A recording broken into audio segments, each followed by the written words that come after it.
The dish sitting in front of somebody right now, the one that tastes like it has been handed down through 1,000 years of tradition, might actually be younger than their grandmother. Get this, one of the foods on this list was invented after human beings had already walked on the moon, and it is a dessert you would absolutely swear came out of a candlelit medieval kitchen somewhere in the hills of Italy. It did not. It came out of the 1970s. By the end of this video, you are going to know exactly which of your favorite so-called ancient foods were actually cooked up within living memory. Some of them by accident, one of them by a government, one of them purely to sell more chocolate. And I am saving the most shocking one for the very end, because it is the dish that nobody, and I mean nobody, believes me about until they see the date printed in black and white. Hi, my name is David, and this is Food Origins, the show where we pull back the curtain on the foods you think you understand and find out they have a completely different story than the one you were told.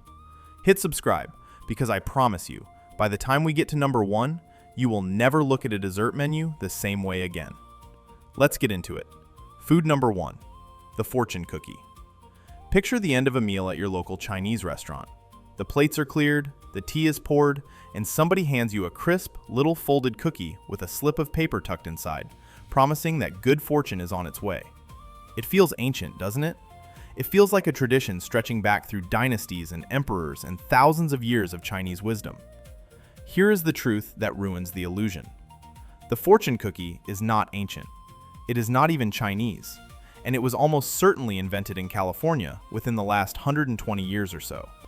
The most credible evidence points to a man named Makoto Hagiwara, a Japanese landscape designer who ran the Japanese tea garden in San Francisco's Golden Gate Park, and who is believed to have served a version of these cookies around the early 1900s.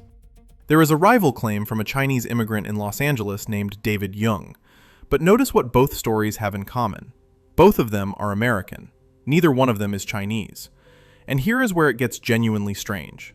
The cookie itself was based on a traditional Japanese temple cracker called Tsujiura Senbei, a darker, larger wafer with a paper fortune folded inside, sold near shrines in Japan. So a Japanese man in an American city adapted a Japanese temple snack, and the entire world decided it was an ancient Chinese custom. Now for the fact that stops people cold. Today, roughly 3 billion fortune cookies are produced every single year, almost all of them in the United States. They are so foreign to actual China that when they were introduced there as a novelty, people found them bizarre and distinctly American. Think about that. A cookie the whole planet associates with 3,000 years of Chinese tradition is, in China itself, considered a curious foreign import. Hold that thought, because this exact pattern, a brand new food wearing an ancient costume, is going to repeat over and over on this list. And the next one started a fight between two entire countries. Food number 2, chicken tikka masala. Walk into almost any Indian restaurant, in Britain, in America, anywhere in the English-speaking world, and this is the dish everyone orders. Tender chunks of marinated chicken swimming in a rich, creamy, orange-red tomato sauce, mopped up with warm naan or spooned over rice. It feels like the beating heart of ancient Indian cuisine. It feels like something a Mughal emperor would have eaten 500 years ago in a marble palace. It is not. Chicken tikka masala is a 20th century invention, and depending on who you ask, it might not even be Indian. Here is where the fight starts. The city of Glasgow, in Scotland of all places, has formally claimed that chicken tikka masala was invented there, in a Scottish curry house, sometime around the 1960s or 70s. The most repeated version of the story goes like this. A customer complained that his chicken tikka was too dry. The chef, thinking on his feet, grabbed a tin of condensed tomato soup, mixed in some cream and spices, poured it over the chicken, and handed it back. The customer loved it. A legend was born.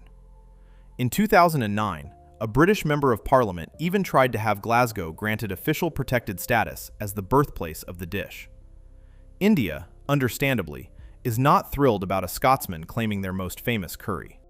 Indian food historians argue the dish descends directly from butter chicken, murg makhani, which was itself created in Delhi in the 1940s. And that is the key point.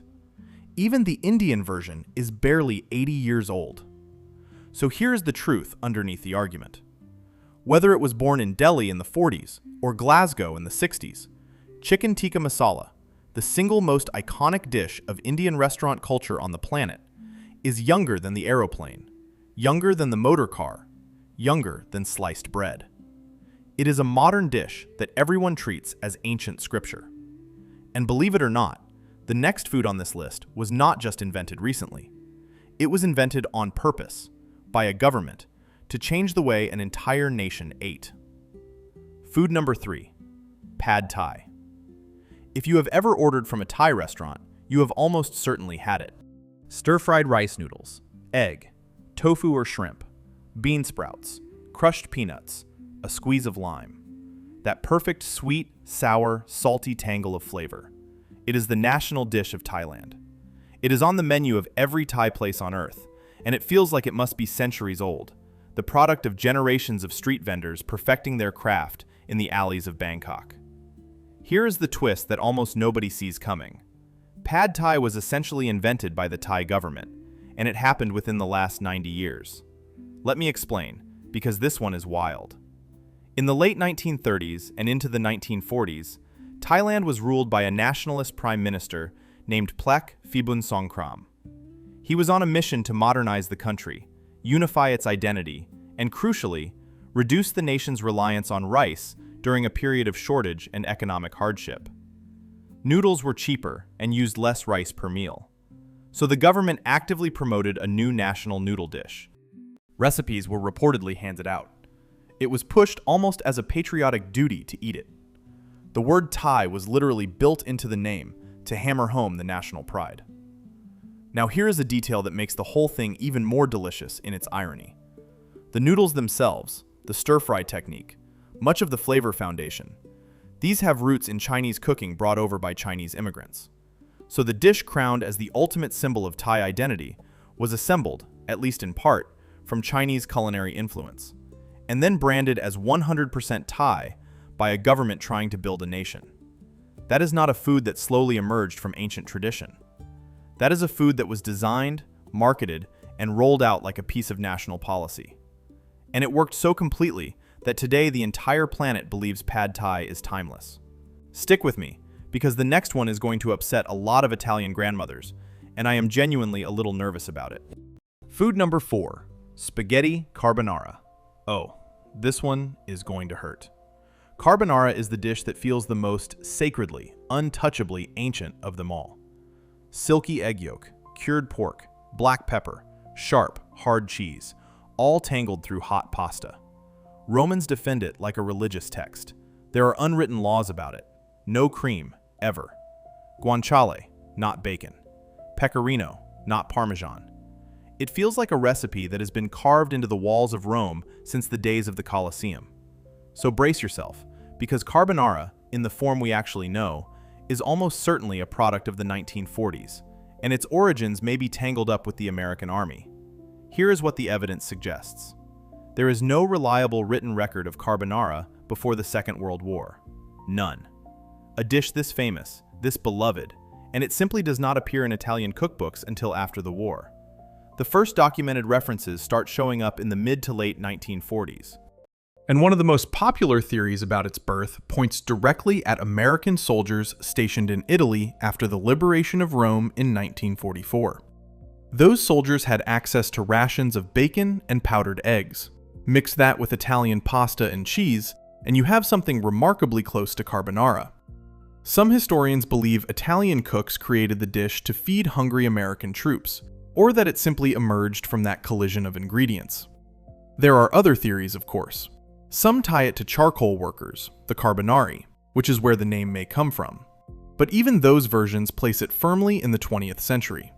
The point stands. This dish that Romans treat as an ancient birthright is younger than the telephone, younger than the light bulb, younger than the neighborhood pizzeria's grandmother. So the next time someone lectures you about the 1,000-year sanctity of carbonara, you can gently remind them that it is about as old as the vinyl record.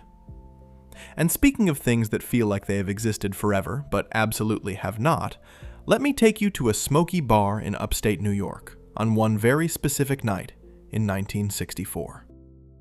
Food number 5. Buffalo wings. Chicken wings drenched in spicy, buttery hot sauce, served with celery sticks and blue cheese dressing. They are the undisputed king of American bar food, of game day, of every sports bar on the continent. They feel like they've been around as long as America has been frying chicken. They have not. Buffalo wings can be traced to a single restaurant on a single night, and we even know the year, 1964. The place was the Anchor Bar in Buffalo, New York. The most widely told story credits a woman named Teresa Bellissimo. As the legend goes, it was late at night. Her son had turned up with some hungry friends, and she needed to feed them something fast. She had a batch of chicken wings on hand, a part of the bird that, back then, was often thrown away or tossed into the stock pot for broth. Nobody built a meal around wings. She deep-fried them, tossed them in a mixture of hot sauce and butter, and served them with celery and blue cheese, because that is simply what she had lying around. And a global phenomenon was born in about 15 minutes. Think about the scale of what came out of that one kitchen.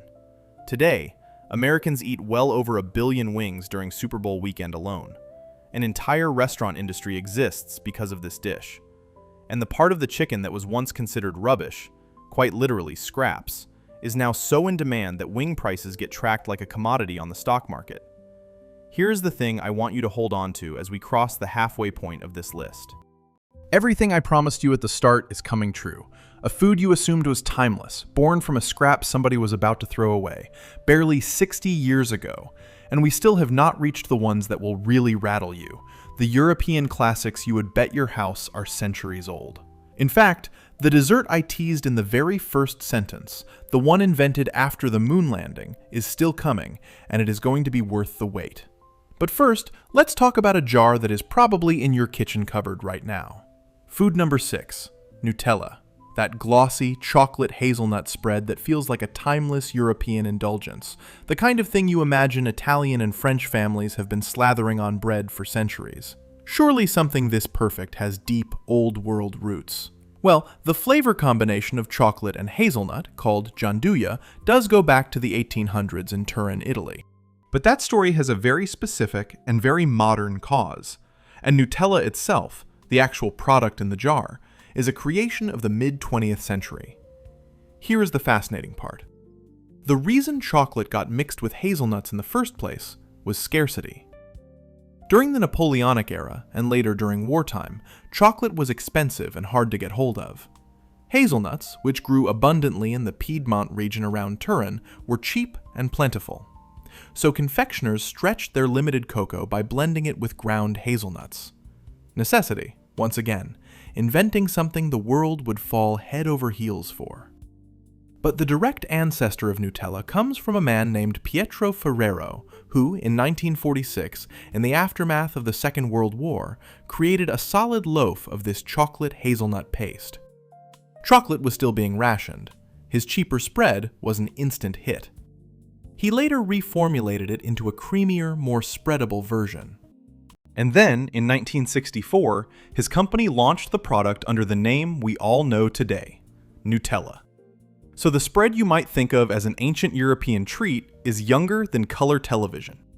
The brand is barely 60 years old, and yet it is now so woven into breakfast tables around the world that it feels absolutely eternal. Which brings me to something even more surprising, because the next food is practically the symbol of an entire country. A pastry so French, it is basically a national flag. And it is nowhere near as old as you think. Food number 7, the croissant. Nothing says ancient France quite like a croissant.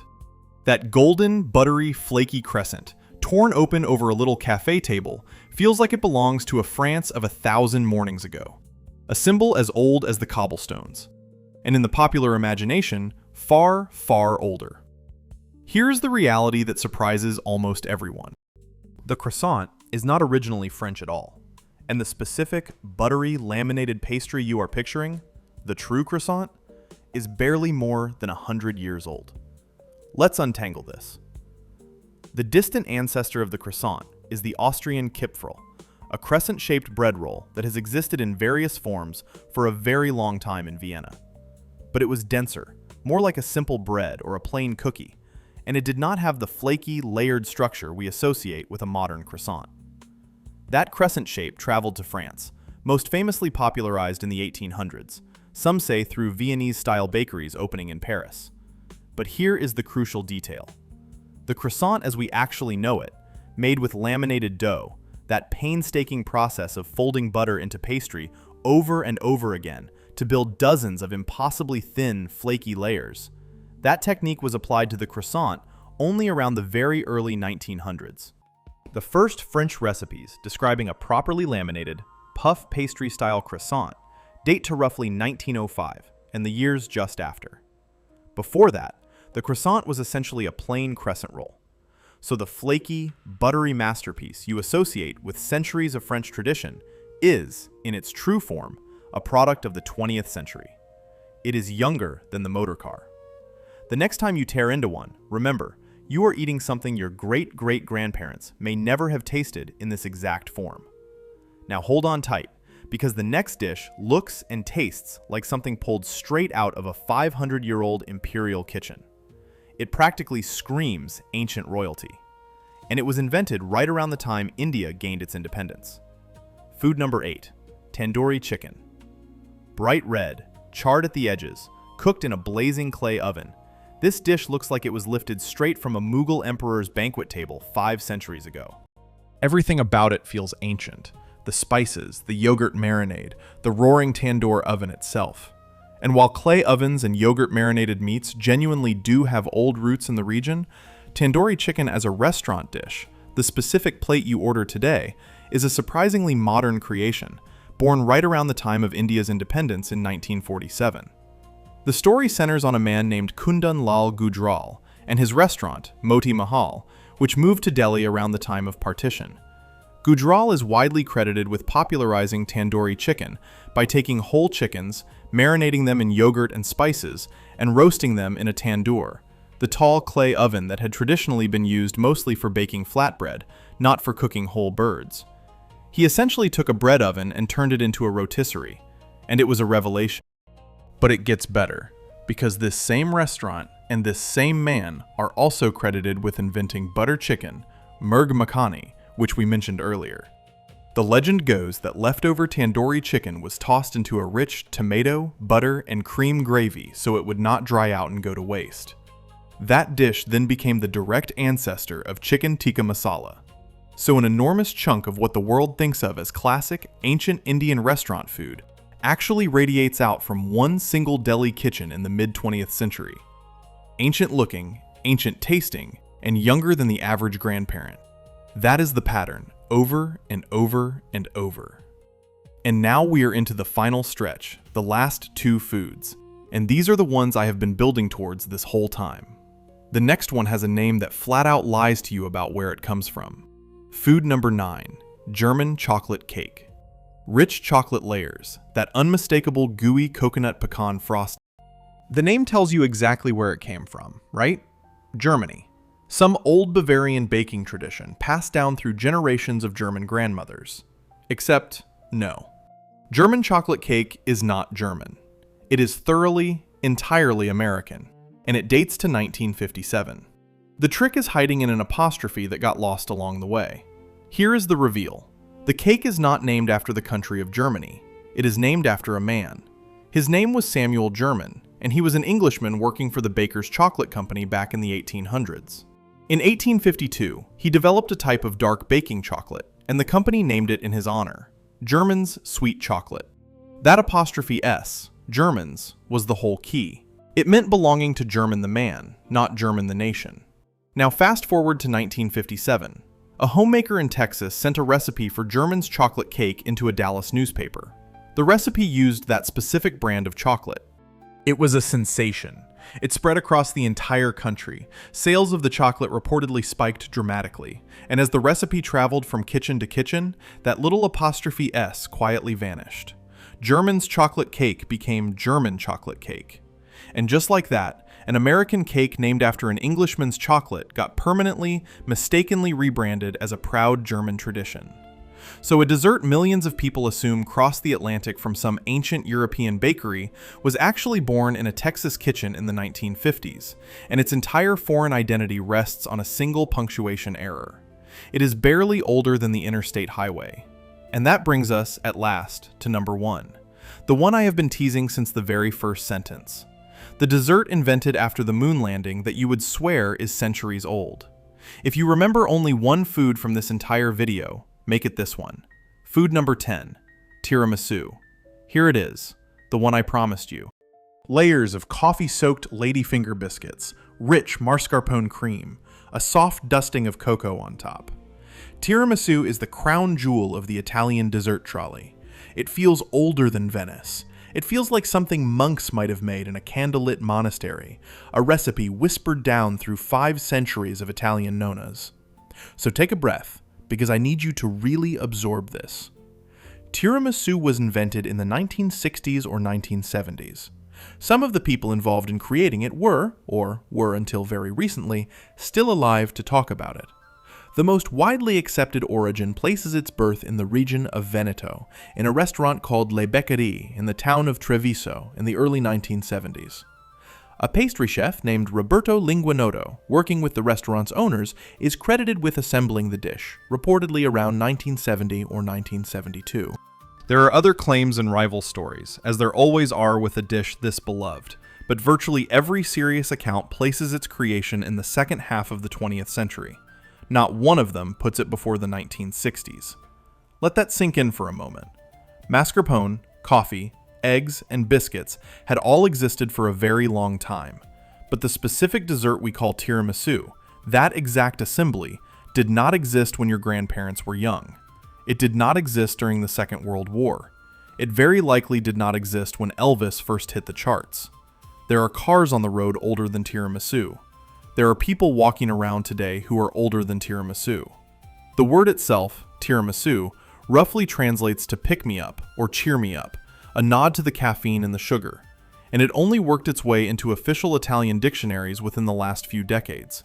This is the great lesson of this entire list, sitting right here in a bowl of coffee and cream. A food does not have to be old to feel ancient. It just has to be good enough that we cannot imagine a world without it. And so, we invent a past for it. A romantic, timeless history it never actually had. Tiramisu is not 1,000 years old. It is younger than the microwave oven, and it might just be the most delicious lie you will ever eat. 10 foods, 10 stories, and one uncomfortable truth running underneath all of them. So much of what we treat as timeless, ancient, and untouchable is actually brand new.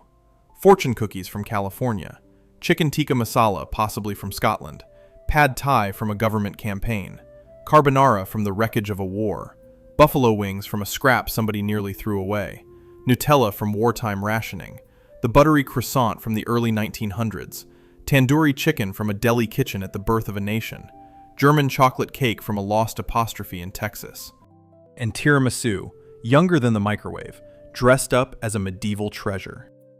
The truth is, tradition is being invented all the time, right in front of us. Some of the foods your own grandchildren will one day call ancient are being created in kitchens this very year.